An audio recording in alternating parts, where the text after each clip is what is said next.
하나님의 말씀은 창세기 3장 7절로 21절입니다. 아담에게 이르시되 내가 내 아내의 말을 듣고 내가 내게 먹지 말라 한 그 나무의 것을 먹었은즉 그 흙은 너로 말미암아 저주를 받고 너는 내 평생에 수고하여야 그 흙의 소산을 먹으리라. 그것이 내게 가시덤불과 엉겅퀴를 싹트게 할 것이라.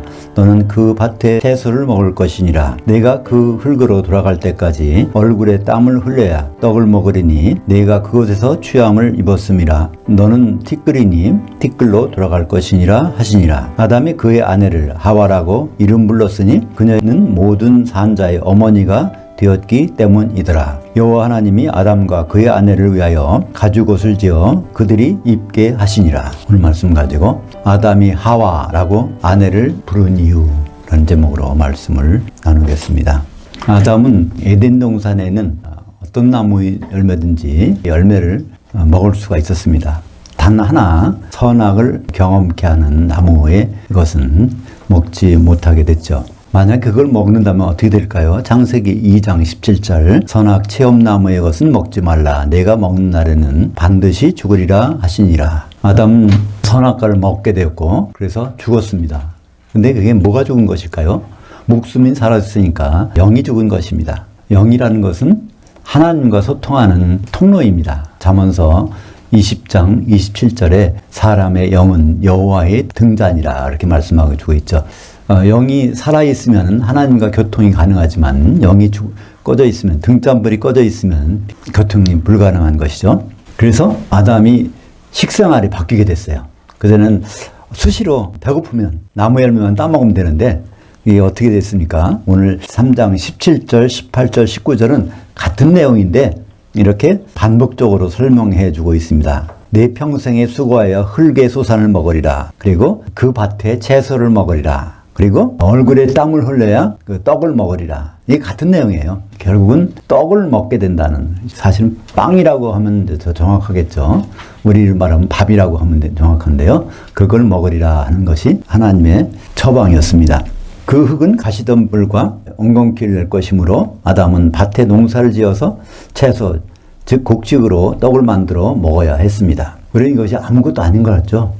근데 한번 생각을 해보세요. 아담 입장이라면 배고플 때 과일나무 가서 먹으면 되는데 이제는 농사를 져갖고 그래서 시간이 지나서 이제 곡식이 익으면은 그걸 방아쪄가지고 기름으로 반죽해서 떡을 만들어서 그때야 먹을 수 있으니까 이건 참 대단한 일 아니겠습니까?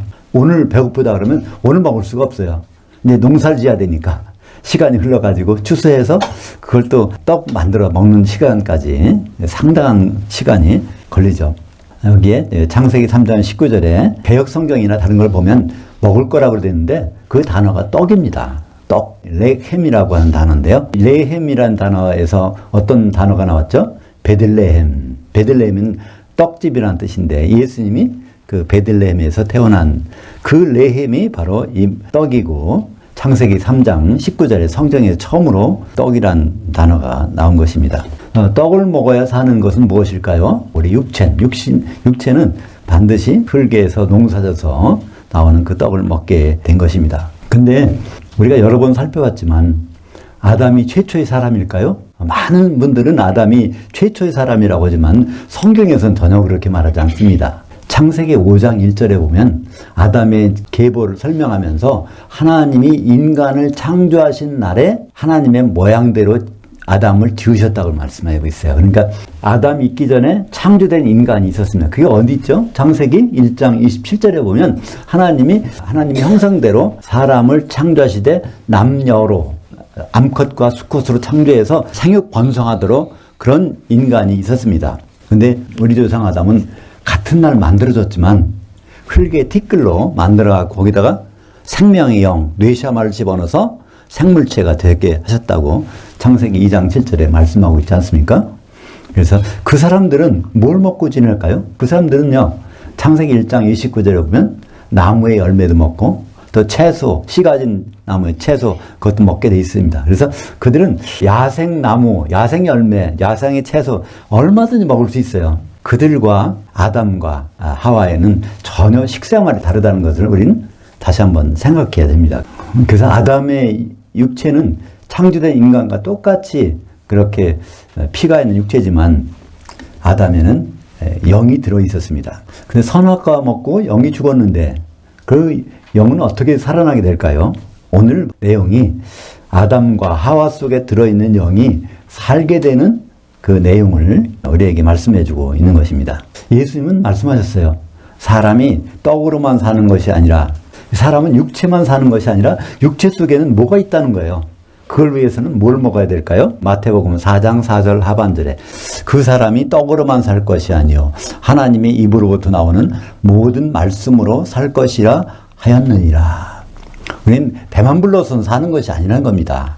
우리 영적으로도 꾸준히 양식을 먹어야 사는데 그 양식이 하나님의 말씀이라는 거죠. 이 말씀은 그냥 로고스가 아니라 레마라는 말씀입니다. 레마라는 것은 성령의 말씀이야. 즉각적으로 그 순간에 하시는 말씀을 레마라고 하는데 항상 성령께서 주신 말씀을 먹어야 우리 영도 살 수 있다는 것입니다.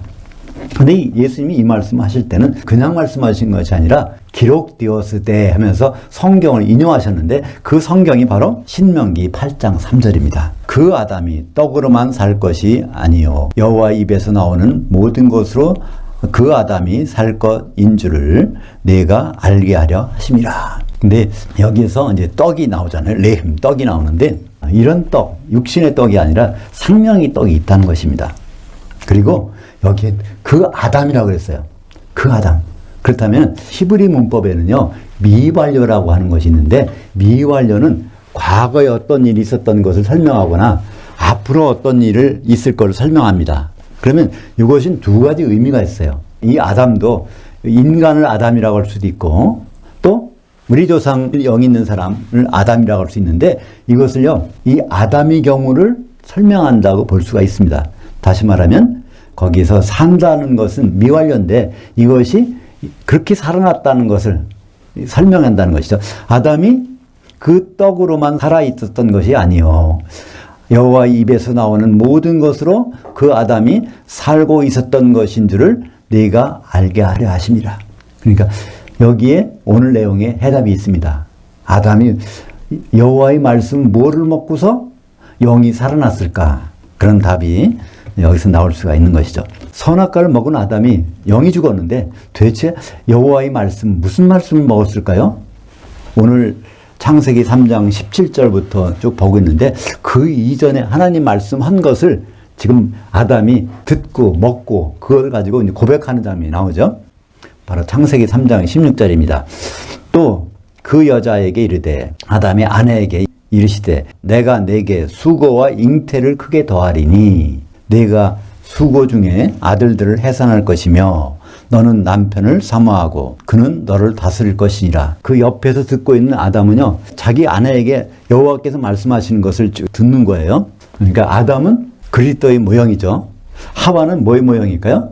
교회의 모형. 이걸 그런 내용으로 쭉 보시면은 금방 이해가 됩니다. 이 하와에게 수고와 잉태를 크게 더해준다는 겁니다. 하와가 결국은 임신을 하게 된다는 거예요. 그 두 번째는 뭐죠? 수고 중에 아들들을 해산할 것이요. 그리고 너는 남편을 사모하고.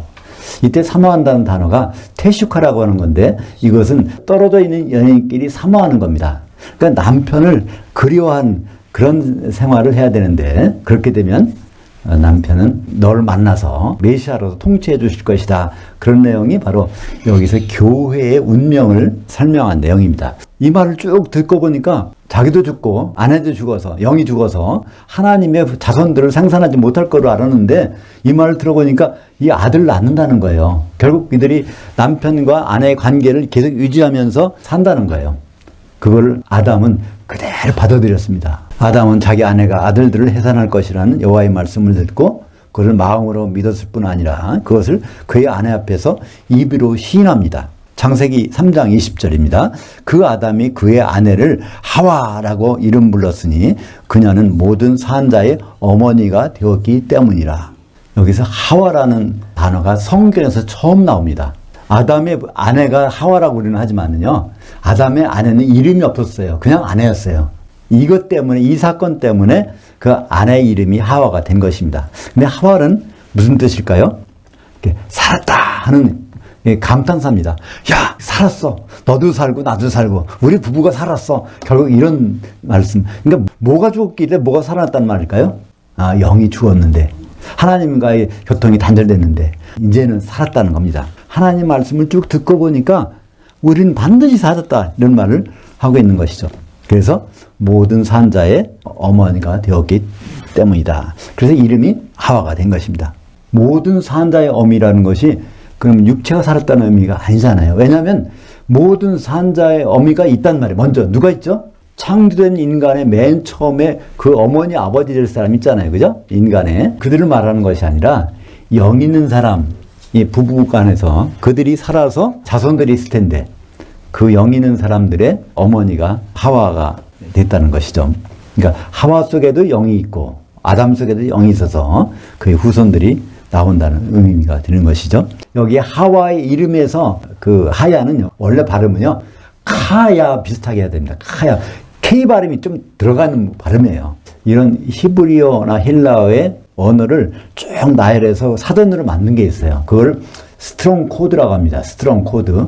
거기에 번호가 달라요. 하와 이름이 나오게 된 카야 그것은 스트롱 코드 2421번이고요. 뭐뭐이 되다라는 하야는 1961번입니다. 카야라는 동사의 변형, 살았다. 그러니까 살다라는 동사에 살았다 하는 그 말이 카야에서 카와가 된 것이죠. 이런 사례가 성경에, 구약 성경에 2번 나옵니다. 죽었다가 살아난 것이 있어요. 그래서 사람이 죽었다가 살아난 사례로 카야 동사를 썼는데 그것이 하나는 열왕기상 17장 22절 또 하나는 열왕기하 13장 21절이 나오는데요. 엘리야가 어떤 주모 집에서 자고 식사를 했는데 그 주모의 아들이 죽어버렸어. 엘리야가 그 아들 위해서 기도하잖아요. 그래서 그 아들이 살아나는 거예요. 그때 살아난 것을 카야 그럽니다. 또 한 번은 엘리사가 선지자 역할하고 죽었어요. 엘리사를 장례식을 치러서 묻었는데 어떤 사람이 갑자기 죽은 사람을 장례하려고 하니까 누가 적군이 쳐들어오는 거예요. 그래서 그 시체를 갖다가 엘리사의 그 관 옆에다가 던졌더니 거기서 살아났어요. 이때 이제 카야 동사를 사용하는데 바로 이 하야 동사는 그냥 사는 것도 의미도 있지만 어떤 의미가 있다고요? 죽었던 것이 살아났다 할 때 카야 동사를 사용한 경우가 있는데 바로 오늘 아담이 그러는 겁니다. 아담이 하나님 말씀 들고 왔더니 야 살았어. 그 외침이 하와. 성경에 하와라는 단어가 구약에는 2번밖에 안 나옵니다. 창세기 3장 20절이 나오고요. 그 다음 4장에 가서 아담이 하와와 동침함에 하와가 아들 낳고 거기에서 하와라는 단어가 나오고요. 또 신약에서 고린도후서 11장 3절, 디모데후서 2장 13절에 거기 이제 하와가 나오는데 이 하와는 어쨌든 간에 죽었다가 살아났다. 영이 죽었는데 영이 살아났어. 이런 의미가 하와라는 그 단어의 의미가 되는 것입니다. 고린도후서 11장 3절을 보면 그 뱀이 그 간계로 하와를 미혹한 것 같이 너희 마음들이 그리스도를 향하는 그 진실함과 깨끗함에서 떠나 부패할까 하노라. 여기서 하와가 나오는데 이 하와가 그 뱀에서 미혹돼 가지고 영이 죽었다가 살았단 말이에요. 지금도 마찬가지입니다. 지금도 마귀는 우리를 공격해서 우리가 영적으로 죽게 만드는. 근데 영이 거듭났다고 해서 살아났다고 해서 그게 끝난 것이 아닙니다. 영이 살아난 것은 시작에 불과해요. 꾸준히 그런 상태가 유지가 되는데 어떤 상태까지? 하와가 남편을 끝까지 사모해야 되는 것처럼 우리 교회가 예수님이 오실 때까지 사모해야 된다는 것을 말하고 있는데 그거를 계속 반대하는 것이 사탄이라는 것입니다. 마귀는 끊임없이 이 시간에도 예수 믿는 사람들에게 가장 강력하게 하는 것이 뭘까요? 예수 믿지 말라는 말이 아닙니다. 예수님이 남편이 되신다는 걸 그걸 믿지 말라는 거예요. 예수님이 신랑으로 오는 걸 그걸 믿지 말라는 거예요. 그게 바로 고린도 후서 11장 3절에서 에덴 동산에서 하와가 미혹된 것처럼 사도 바울은 자기가 중매한 이 교회 성도들이 남편 되실 그리스도를 사모하다가 정결함을 없어질까 봐 참 두렵다는 겁니다. 아담은 믿음을 그냥 속에 지니고 있는 것이 아니라 입으로 시인하여 죽은 영이 살아난 최초의 사람입니다.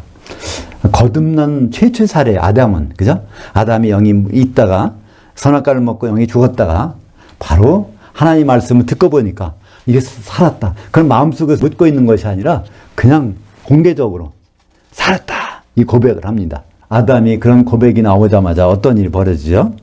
창세기 3장 21절 여호와 하나님이 아담과 그의 아내를 위하여 가죽옷을 지어 그들이 입게 하시니라. 여기도 가죽옷을 입혀주시라고 번역됐는데 그게 아니에요. 원래 보면 가죽옷을 지어놓는 거예요. 그럼 입는 건 누가 입을까요? 그들이 아담과 하와가 그걸 입는 거예요. 우리는 마찬가지로 예수님이 십자가에 달려서 죽으셨지만 그 피가 그런가 보다 하는 걸로 끝나는 것이 아니라 그걸 우리가 받아들이고 행동으로 나타내는 것. 그런 일이 바로 가죽옷. 십자가 사건의 모형입니다. 예수님 십자가 달려주셨는데 그 피를 우리가 가져다 써야 되는 거예요. 그 피가 뭘까요? 사도행전 20장 28절에 그 하나님 예수님의 피로 사신 교회라고 했습니다. 교회가 구약에서는 뭐로 나온다고요? 하와. 하와는 교회의 모형입니다. 그래서 하와는 끊임없이 마귀에게 계속 공격을 당할 수밖에 없어요. 그러니까 이 사건이 있은 후에 그 뱀이 없어진 게 아닙니다. 창세기 3장 14절에 뭐라고 되죠? 너는 활동하는 동안 흙의 티끌을 먹을 것이니라. 그러니까 육신을 공격하게 되는 것이죠. 그래서 우리가 살고 있는 이 세상의 삶, 육신을 입고 있는 이 세상의 삶, 이것은 인생의 전부가 아닙니다. 우리가 지금은 세상이 좋아서 100세는 보통이래. 우리는 그 100년의 삶에 집중하고 있는데요. 우리의 삶은 이것이 다가 아닙니다. 히브리서 9장 27절 한 번 죽는 것은 사람에게 정해진 것이요 그 후에는 심판이 있으리니. 우리가 티끌로 사는 이 세상은요 한순간이라는 겁니다. 그 뒤에는 죽음이 있고 다시 부활이 있고 예수님 앞에 나타나서 심판받는 일이 있다는 것이죠. 그래서 고린도 전서 15장 19절에 유명한 말씀이 있죠. 만일 그리스도 안에서 우리가 바라고 있는 것이 다만 이 세상의 삶뿐이면 이 세상에서 하나님이 복을 받아서 우리가 어떻게 건강하고 편안하고 잘 살아볼까, 이거라면 가장 불쌍한 사람이라는 거예요. 왜냐하면 우리는 육신 벗고 영의 몸으로 주님을 만나서 무궁무진한 세월이 있기 때문에 그렇습니다. 그래서 이 세상의 삶은 어디까지나 예수님 만나서 1000년 동안 또 그 후로 세세 동안 살기 위한 준비라는 기간입니다. 그러니까 이 세상만 바라본다면 얼마나 불쌍한 사람인지 모른다는 거예요. 마귀는 합법적으로 우리 육체를 공격할 그 권한을 받았습니다. 그러나 그건 한시적입니다. 언제까지 그것이 있을까요? 요한계시록 20장 1절부터 3절까지 보면 마귀의 운명이 어떻게 되는지 소개해주고 있습니다. 또 내가 보매 천사가 무저갱이 열쇠와 큰 쇠사슬을 그의 손에 가지고 하늘로부터 내려와서 그 용을 잡으니 곧 옛뱀이요 마귀요 사탄이라. 잡아서 1000년 동안 결박하여 무저갱에 넣어 잠그고. 그러니까 천년왕국 시작될 때 그때까지는 우리는 마귀에게 공격을 당할 수 있다는 말이에요. 그러나 천년왕국 때부터는 그들은 무저갱에 들어가 있습니다. 마귀는 두려움의 대상이 아닙니다. 모든 기독인은 영의 몸으로 부활해서 인자로 오시는 주님을 공중에서 만날 것입니다. 인자로 오신다는 뜻은 무슨 뜻일까요? 요한복음 5장 27절에 인자됨으로 말미암아 심판하는 권한을 아버지께서 아들에게 다 주셨다고 되어 있습니다. 그래서 우리는 예수님 앞에 가서 심판을 받아야 돼요. 그 예수님이 마태복음 10장 28절에 사도들을 뽑은 장이 10장입니다. 거기에서 제자들에게 신신당부를 하십니다. 몸은 죽여도 영은 능히 죽이지 못하는 자들. 이게 뭘까요? 사탄, 마귀와 귀신들이죠. 우리는 그것 때문에 두려워하는데 그럴 필요 없다는 것입니다. 오직 몸과 혼을 능히 지옥에 멸하실 수 있는 일을 너희는 두려워하라. 우리가 영의 몸을 입고 만나는 분은 예수님이죠. 그분이 지옥 보낼 수 있다는 거예요. 뭐가 아니면 혼인 준비가 안 되면, 하와가 남편을 사모할 때 남편 대신 그리스도께서 메시아로 통치해 주시는데 그렇지 않다면 문제가 생긴다는 것입니다. 우리가 여러 가지로 두려워합니다. 사실 그렇잖아요. 건강 문제 때문에, 경제적인 문제 때문에, 어떤 사람과의 문제 때문에 두려워하게 해요. 그러나 그것은 한시적인 거라는 거예요. 죽기 전에 일은 사실 두려워할 게 못 된다고 예수님이 직접 말씀해 주셨어요. 우리가 진작 두려워할 것은 무엇일까요?